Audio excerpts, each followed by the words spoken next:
the story of the Nephilim, the sons of God, was right before the flood. So it's like these events are not disconnected.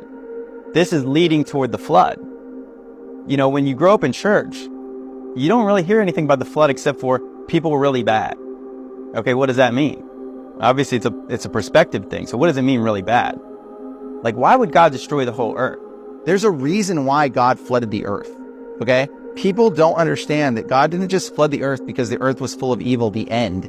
Okay, when you read the book of Enoch and you read the book of Jubilees and Jasher and you read these other ancient texts, you get a more clear understanding of why God flooded the earth. God flooded the earth because there were no more humans left in it. Noah and his family and his sons were the only beings that were pure in generations, the Bible says. That means genetically pure. They were the only ones left that were pure genetically. They were the only humans left on the earth. Everybody had already interbred and mixed in with genetic, angelic, animal, hybrid, DNA, mixed things. Most of the people had been corrupted. They had this sons of God. They had this angel DNA.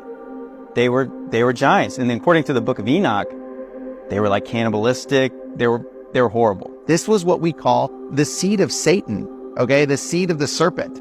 The Bible talks about the seed of the serpent, and it talks about the seed of man. This is what it's referring to. These animal, human, hybrid, angelic, perverted creatures of God's perfect genetics. A question that often gets asked, if God flooded the earth to destroy the Nephilim, how were there Nephilim afterwards? Well, I think that this is an interesting question. And there's actually a lot of differing ideas and quite a lot of debate on how this actually happened. Some people believe there was like a second incursion, that the angels came back and did it again.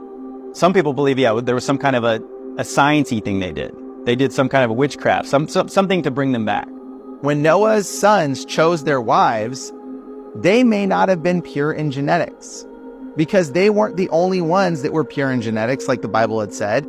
They may have had distant Nephilim, angelic DNA bred into them in some way, because the Bible says that the Nephilim were there in those days and after. So somehow the Nephilim, some remnant of them, survived the flood, okay? And that remnant came on the boat with, I believe, Noah's sons' wives.